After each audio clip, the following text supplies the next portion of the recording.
I was the youngest producer ever at an Olympic event. I thought I was going to be the next Martin Scorsese. And then I couldn't get a job. I started a company in Toronto, Canada, out of my basement, and I built it into $1 billion business with 1,100 employees all over the world. The biggest mistake I made. Welcome back to Billion Dollar Moves, the show where we surface the real stories behind unicorn founders and funders shaping industries across the globe. Today, we're sitting down with none other than Robert Herjavec, renowned entrepreneur, investor, and fan favorite Shark Tank judge. From humble beginnings in a small Croatian village to becoming one of the world's most recognized business figures, Robert's story is one of grit, reinvention, and boundless ambition. Starting with no money, no connections, Robert built his first company out of his basement in Toronto, scaling it into a billion-dollar business with over 1,100 employees worldwide. Along the way, he mastered the art of turning risks into rewards, selling companies to giants like AT&T and Nokia, and becoming a self-made multimillionaire who epitomizes the power of relentless determination. This special episode brought to you by Monsha'at, Saudi Arabia's authority dedicated to empowering SMEs and fostering entrepreneurship, was recorded during Biban 2024 I was proud to be part of, where innovation and opportunity took center stage. Join us as Robert shares candid lessons on building wealth, navigating risk, and leveraging global markets. This snippet is perfect if you're dreaming of your first million or your next billion, I swear. Robert's insights will inspire your own billion-dollar moves. Let's dig in. We're going to start with opening remarks first. Okay. First impressions. I know we have 13 minutes here, but first impressions on Saudi and the entrepreneurial spirit that you see right here. Dynamic, exciting, makes me feel young because I'm very old. This entire region is young, and not just in age, but in thinking. And there's an energy here that makes you believe anything is possible because the world around you is changing every day. I find it very inspiring. First question, how has your perspective on wealth and risk evolved since starting out? My perspective on wealth is filtered by my upbringing, which was poverty. I grew up in a little village with dirt floors with an outhouse. So when you come from poverty, you want wealth, but you don't know what to do with it. So my impression is you need to make a certain amount of money to take care of your family, but you can use wealth to create great things in life. For entrepreneurs from Saudi Arabia aiming to reach Western markets, what are some critical strategies for success? I can very much relate to entrepreneurs from Saudi because I started my company. I started a company in Toronto, Canada, out of my basement, and I built it into $1 billion business with 1,100 employees all over the world. The biggest mistake I made two mistakes starting from Canada. One was cultural. I was too humble about my product, about my services. Americans are so proud of what they build. Whether it's good or not, they scream it from the rooftops. Canadians are like, we have a great product, please buy it. Americans are like, whoa, buy my product. So that was one thing I made. If you want to go global, you got to tell the world. Second, I didn't expand quickly enough. As you said, you have to have boots on the ground. If you want to go to America, you got to have an office in America. You want to go to the UK, you got to have an office in the UK. People tend to think you can do it all online. You can't. What is the most underestimated approach to build a 1 million versus a 100 million business? In my old neighborhood, we used to have a dinner once a month, and I lived in this neighborhood with very, very wealthy people. At the time, I was probably worth $500 million, and I was the poorest guy on the block. And one day at dinner, we asked that question. And the wealthiest guy in the room started a company called Nova Farm out of Canada. It was a big pharmaceutical company. It got sold for $10 billion to an Israeli firm. Anyway, I asked him, 100 people walk in the room. Can you tell out of those 100 people, how many are going to be millionaires and how many are going to be worth $100 million?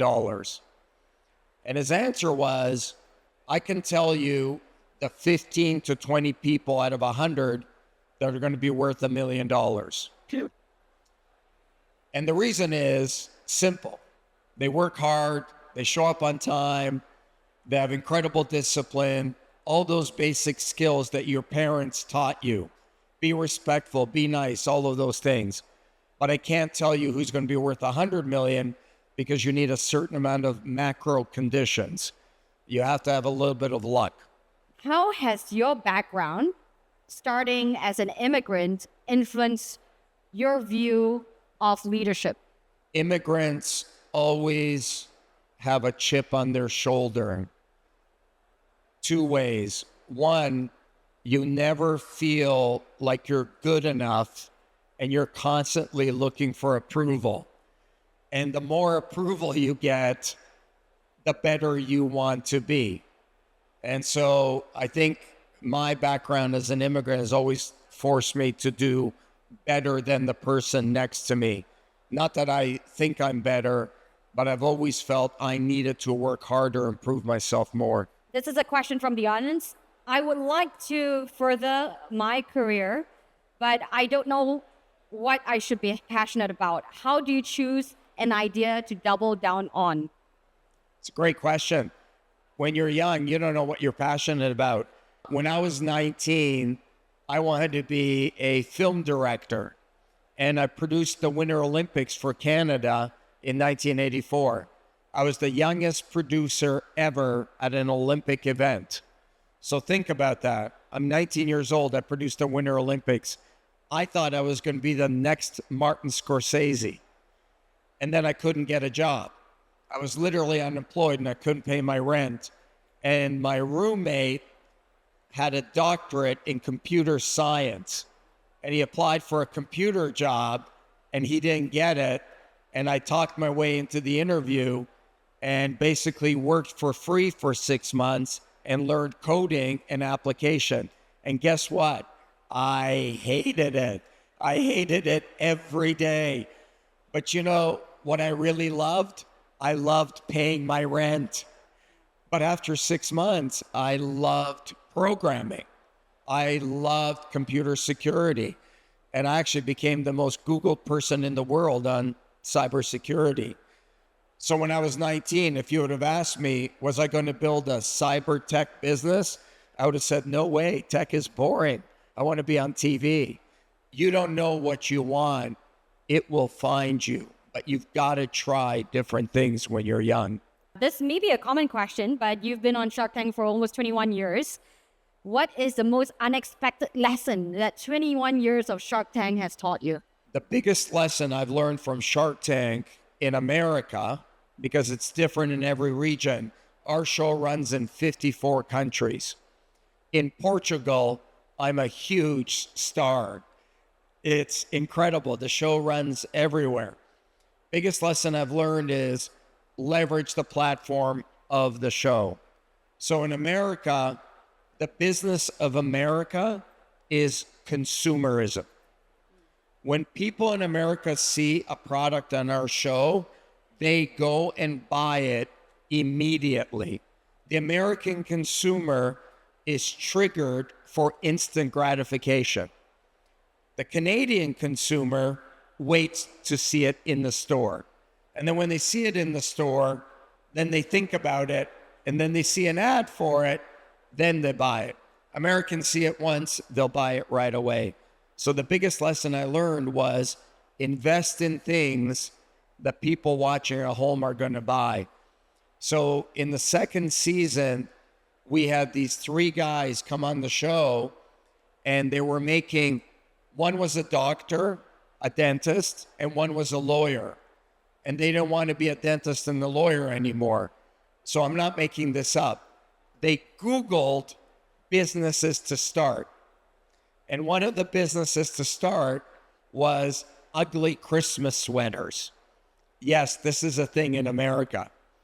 So they made inappropriate, ugly Christmas sweaters. like, reindeer dancing in the snow, Santa peeing, like stupid, silly stuff. All the sharks were out except me. And I was thinking, why am I on the show? This is such a stupid idea. And then I said, do you guys have any sales?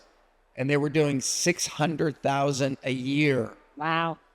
And I said, how much do you sell the sweaters for? They said $80. I said, how much does it cost you to make them? They said, we bring them in from China for $9 landed. I said, I'm in. I bought 15% of the company for $200,000. We'll do $165 million this year. $165 million this year for ugly sweaters? It's not just sweaters. That's another lesson. People misunderstand what the core of their product is. So they started with sweaters. Things went really well. And then 3 years later, sales flatlined. So we had this big meeting. And I said to them, you guys are missing the point of your product. You're not about ugly Christmas sweaters. Your product is fun. So why don't we make fun ski outfits and fun St. Patrick's and Independence Day? And so today, 36% of our revenue is actually ski outfits, really bright, fun ski outfits. You have to know why consumers buy your product. And this is probably a common one as well. How many of these actual companies do you invest in from the show? So in general, about 50% of the things we invest in actually go through. When the show started, the reason they didn't go through was because in our first season, I invested in a company and we asked him for the financial statements. I'm not making this up. The guy sent us a shoebox of receipts. Wow. That was his balance sheet. He had no income statement, no balance sheet. Those are the kind of business we used to get. We don't get that anymore. So now people realize that if you get on the show in America, you get about $12 million worth of advertising. And sometimes people wake up and they're like, oh my gosh, I sold 20% of my business and they don't want to close the deal. And we can't force them to close. Yeah, so that's a good question, actually. This is another one. Are the deals made on Shark Tank actually good deals from an entrepreneur's perspective? It depends. It's up to the entrepreneur, right? Everybody, you never know. Like, I built one tech company. I sold to AT&T. I sold another business to Nokia. I owned 100% of it. Had no outside funding, nothing. My last business I ran for 15 years. I got it to about 450 million in sales. I owned 100% of it. And I was really proud of that. And then for a bunch of reasons, I sold majority stake to an equity firm. And in 3 years, I got it to $1 billion. So which was smarter? Spending 15 years owning 100% of something at 450 million, or getting a great partner and getting to $1 billion in 3 years? I think it depends where you are at what stage. And I think it also depends on your personal situation. When you build a business, there's only a couple of reasons to sell your business. And one of them is if the money will change your life. So if you build a business, someone wants to buy it for $1 million and you've got a mortgage and you've got a family that needs money, you should probably sell your business. But if you have money, then you can keep going longer. And for this last question, of course, I had to pick this one. So apologies if I didn't pick your question. This is from a young woman who's in the audience who asked, and of course, you know the work that I do investing in women-founded companies. Where do you see the opportunity for women-led innovation? You know, that's one thing that really impresses me about this region, that the rest of the world has so wrong about Saudi. Saudi is so empowering to women and the power of women, and celebrate women entrepreneurs and women in the workplace and women as a force of change, that in the rest of the world, they don't see that. I think that will be one of the biggest changes of the world's perception of Saudi over the next 10 to 20 years. because people are still so backward. But the minute you get here, you realize the respect and the admiration and the drive of female entrepreneurs in this country is incredible. And I think today, especially in Saudi, you can do anything. Women innovation, women in tech, there's no barriers anymore. And look at the pace of change in the last 5 years. Look at it in the next 5. Yeah.